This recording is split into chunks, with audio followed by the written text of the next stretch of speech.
Yes, it's snowing. It's snowing in London. And it's been snowing for the past hour or so. And there is a light film of snow already forming on the ground. In fact, if you look hard enough to the background of this episode, you might actually detect the snowflakes falling at the moment. There's a very nice Arabic ditty when it snows, تلج تلج عم بتشتي الدنيا تلج, which roughly translates as snow, snow, the world is snowing. And so it's with this snowy background today that I welcome you to Arm Wrestling with COVID-19 in London. This is number 44, almost a month since my previous YouTube episode on the coronavirus pandemic.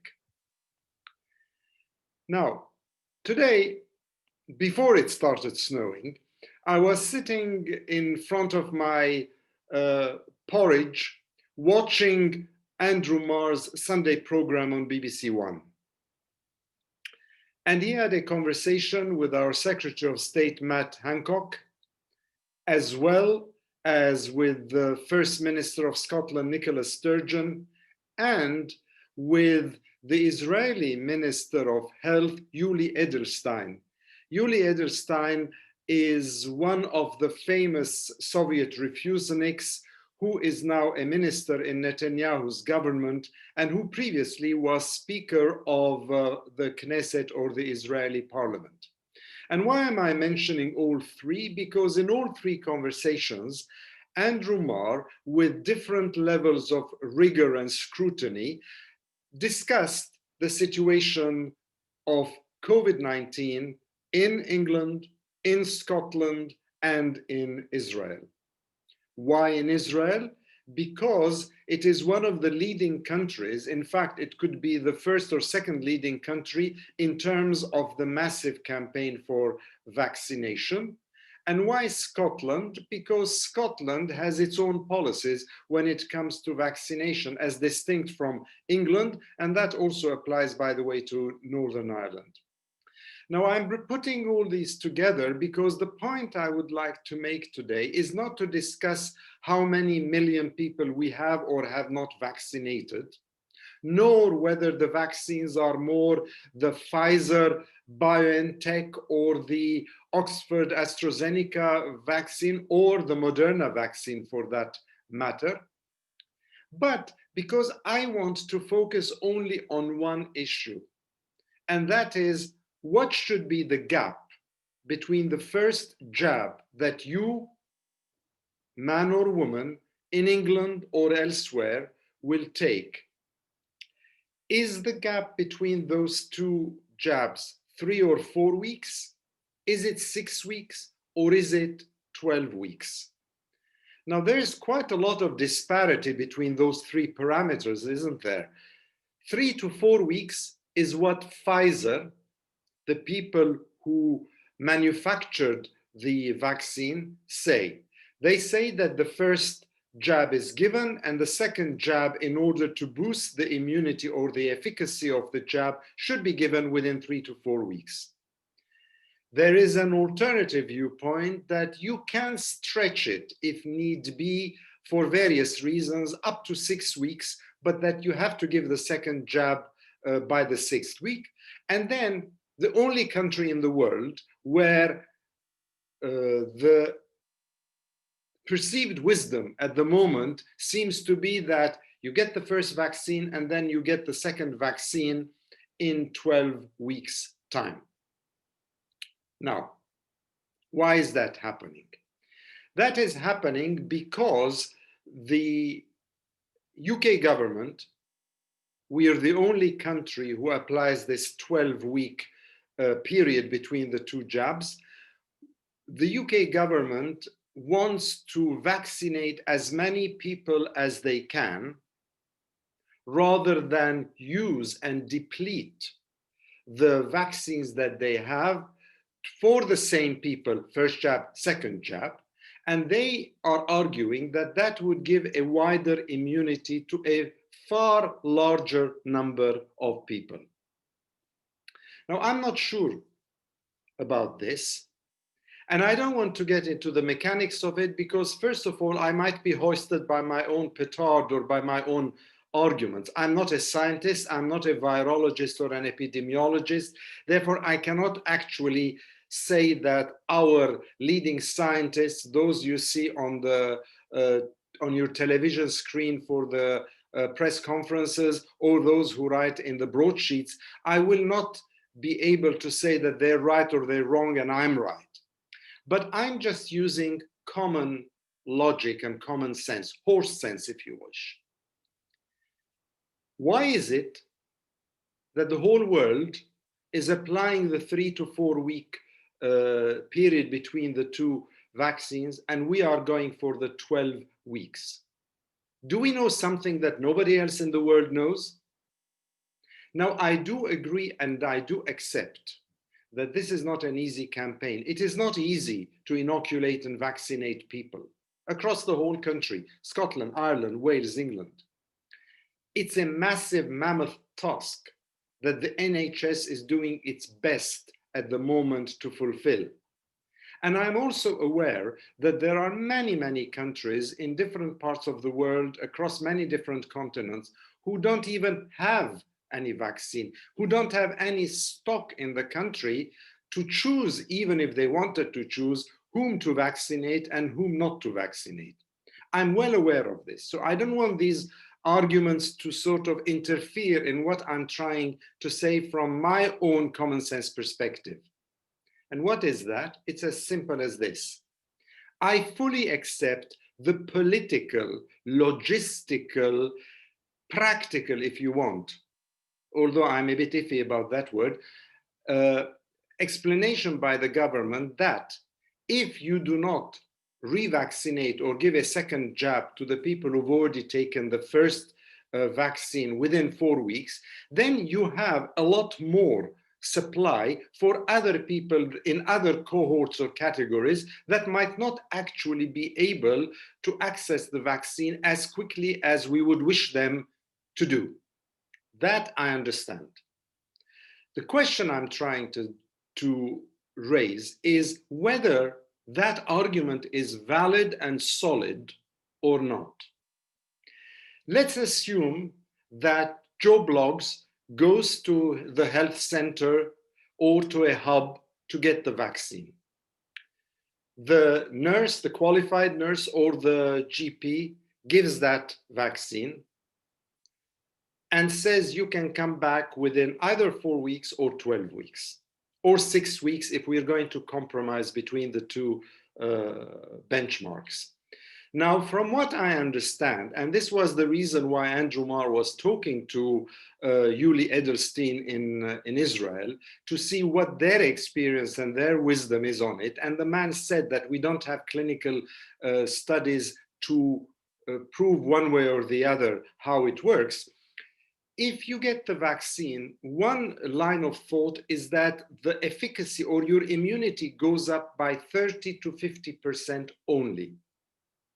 And that you need the second vaccine within 4 weeks when the first vaccine's immunity has reached its optimum efficiency or efficacy or immunity or strength, in order to push that further into the range of 80 to 90 plus immunity. Fine. Now let's assume that we follow the instructions that at the moment are being applied in this country by the body that is responsible for the vaccination. I think it's called the JCVI.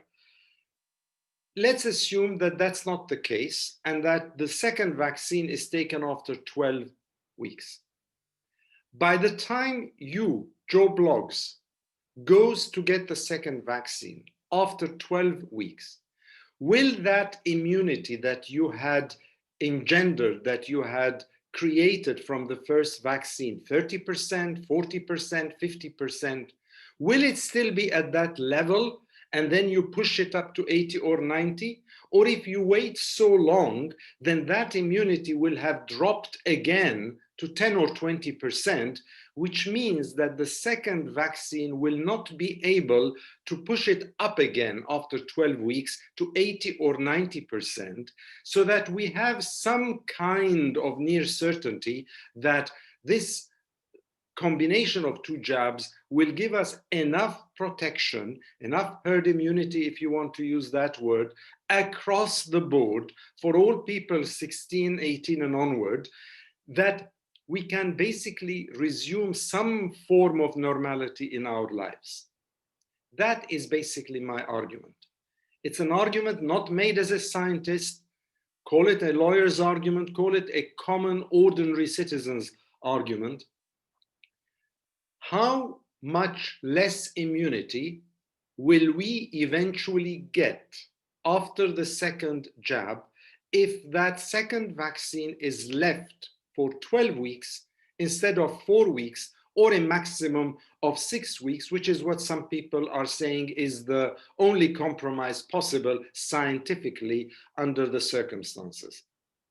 Now, am I the only person who's saying this? Am I basically singing in the wind, to use a polite expression? I don't think so. I've spoken to so many people, and they are also worried. They're worried because they don't understand why Pfizer, that manufactured this vaccine, is saying no, 4 weeks. In extreme circumstances, 6 weeks is permissible. Why are they saying this? And then what does the government know as scientific fact, not as political spin, that 12 weeks is okay too? We are the only country who's doing it. I know we are wonderful in science and we're wonderful as a developed nation. But do we know something that nobody else, from Israel to any other country, applies, at least those who have enough vaccines to roll them out?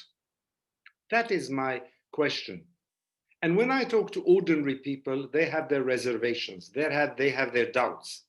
And when I talk to people who are far more in the field, like medics, they also have serious doubts about it. And this is manifested not least by the fact that the BMA, the British Medical Association, is actually saying no, it shouldn't be 12 weeks. And they seem to think that in an ideal world, and I don't think we in the UK live in an ideal world when it comes to this pandemic, we haven't since day one. But in an ideal world, it should be 3 to 4 weeks. However, we can stretch it out to a maximum of 6 weeks only before the patients come back to take their second jab. This is what the BMA is saying. This is the appeal that the BMA is making to the government.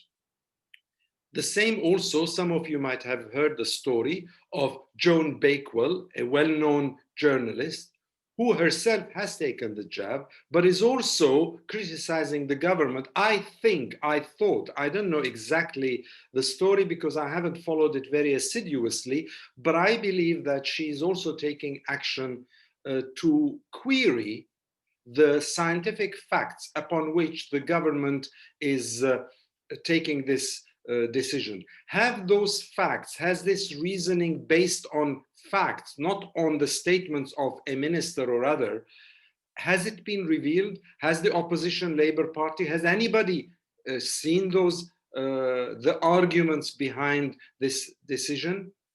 Now, I was talking to a dear friend of mine who's also one of the very good immigration lawyers in this country. And I was telling him, I said, listen, what about a judicial review? Now, a judicial review might be one of the tools we lawyers have in order to force the government to explain its position and its policy. However, a judicial review costs a lot of money, upward of 80, 100,000 pounds. And an ordinary citizen, whether it's me or somebody else who's rich, cannot afford to throw out 100,000 pounds just for the sake of a judicial review. Because judicial reviews, you don't have to be of a certain profession. Anybody can do it. However, you say crowdfunding, Yes, but this needs concerted effort. This needs a body that brings people together in order to ask the Secretary of State to answer those questions. And of course, if you win the review, the UK government pays the costs. And if you lose, you end up incurring the costs and paying for them. Hence the reason why somebody has to be careful when using the words judicial review. Which way is it going to go? We in the UK have the highest number of deaths now per capita. But we also have one of the best vaccination records to date. We started well, we sort of stumbled a bit, but I think we're doing the best we can under difficult circumstances. I'm not saying that. In fact, I think this political decision, and I think Matt Hancock, the Secretary of State for Health, pretty much said it on Andrew Marr's program today. The problem is supply. Can Pfizer, can the Oxford AstraZeneca group manage to provide enough vials to vaccine everybody within the 4 weeks or the 6 weeks? That is the question. I mean, look at what's happening in what once was our EU club, and now we're out of it. The club of 27 now, they're also having problems getting enough vaccines to roll out for all those EU member states. So the question is, if we can't get enough vaccines in this country, let me come back to England now. If we can't get enough vaccines in this country, do we say, well, it's better to give a temporary boost of immunity of say 30 to 50% and then hope for the best later, or better have 50%, 60% overall immunity rather than what Pfizer and AZ claim, which is 85, 90, 95%? Is this the policy now? And if that is the policy, are we actually managing to stop or limit or slow down the spread of the virus? And how are we doing that? Is the line of thinking now not to overcome and control the virus, but to say we will do the best we can to limit the ravages and the damages of the virus on everybody? So yes, you will get sick. Yes, you might get the virus, but it will not kill you and it will not overburden the NHS, the hospitals, the beds, the ICU departments. Is that what we're doing? If so, please tell us frankly, be transparent. Tell us we're not going to be able to conquer this foe, but we are going to be able to limit its damage because we don't have enough supplies and we cannot meet the demand. In other words, are we talking about a speedy stream of jabs like some countries are doing? The Scilly Isles, okay, that's a tiny, tiny population, but they're doing it too. Are we providing a steady stream of jabs to up almost everybody's immunity up to 90, 95%, and therefore say, okay, at worst, it becomes like any other flu virus? Or are we looking at this merely as a temporary prophylaxis? That is my question. Now, once again, I say, I am not trying to find fault with the government for the sake of finding fault with the government. They're trying to do the best, at least when it comes to the vaccine campaign. Everything else is a different story for the moment. But doing their best is not good enough, is it? As somebody told me, are we the United Kingdom or are we a banana republic? And in that context, I want to leave with you in the description box two links. One is from the BBC, an article which talks about why the doctors are opposed in this country to the gap of 12 weeks between the two vaccines, and they say that it should be halved. So the BMA is happy with 6 weeks as a compromise. And the second one is another piece from the Financial Times, the FT, in which it talks about whether one dose is providing enough resistance in Israel, hence the interview with Yuli Edelstein. I leave it there. This is food for thought. Again, I've planted a few seeds. I'm fully aware that I don't have the answers because, first, I'm not a scientist. I'm an ordinary, concerned human being. I'm concerned about my health, the health of my friends, the health of my associates, the health of my colleagues and neighbors. So I'm raising those questions for people to give us the answers. I'm not a scientist. And more than that, even if I were, I don't have the evidence available for me to make a more reasonable judgment or decision. So I leave you on this. Again, I say what I say every time. Please stay safe. And remember, even if you take the first jab, one, no immunity surge will happen before 3 weeks. So if you get a jab today, don't go out partying tomorrow. And secondly, the transmissibility of that virus to others is still very, very likely. Therefore, you have to assume your responsibilities and maintain as much as possible the regulations of the government until such time as we have a clearer idea of what's happening to all of us in this virus-infested world of ours. In the meantime, all I say is stay safe. And looking behind me, you probably hardly will see any snowflakes now because the sun is beginning to come out and we've had our snow for January 2020. I wish you a good Sunday. And again, I repeat, I know I've said it, I repeat, please stay safe. Yourselves and also those others. If you care about anybody else, don't be a hero. Put that darn mask on, maintain your physical distance, and try to be reasonable. All the best to you.